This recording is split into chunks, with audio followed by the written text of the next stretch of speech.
part of history.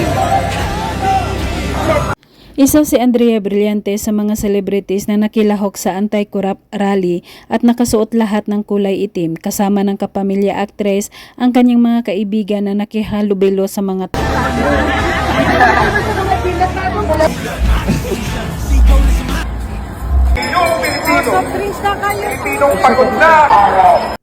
Samantala, masayang nakipagkulitan si Andrea Brillantes sa kanyang napaka-cute na pamangkin na anak ng kanyang ate Kayla. Pareho silang nakasuot na kulay pink headband. I have a rare 24-karat gold Labubu.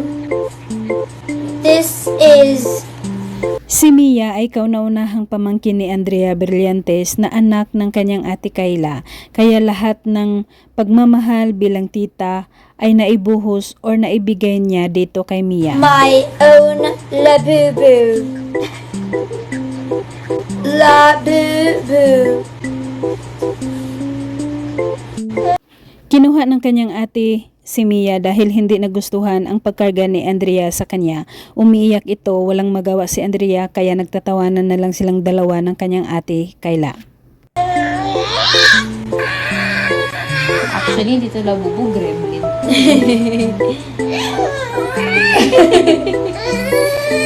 Gustong-gustong laruin ni Andrea Brillantes ang kanyang pamangkin na si Mia dahil ang sabi nito ay ito ang kanyang labubo. Ikaso nga lang ayaw sa kanya kaya binalik sa kanyang ate.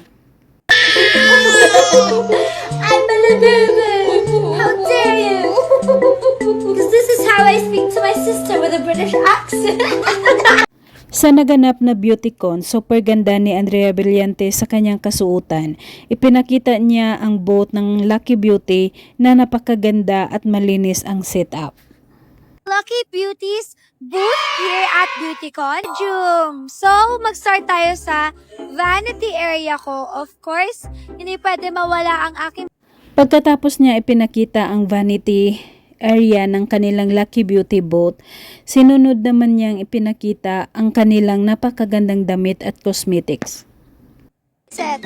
So, meron akong rack of clothes. Kasi nga, kwarto ko to eh. Dito naman, of course, ang ating Sa interview, sabi ng dalaga, pagdating sa pagninegosyo na kahit anong idea ang meron sa bawat isa, dapat i-push or subukan ito para malaman kung magtatagumpay ka ba sa idea na gagawin mo. Kung ano man idea meron kayo, i-push nyo yan. Hindi siya, wala naman talagang rule.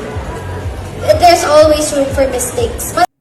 Medyo nahiya pa si Andrea Brillantes nang sinabi ng host at pinakilala siya bilang most beautiful faces in the world.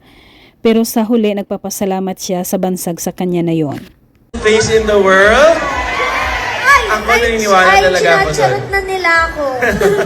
Well, it's an honor. It is an honor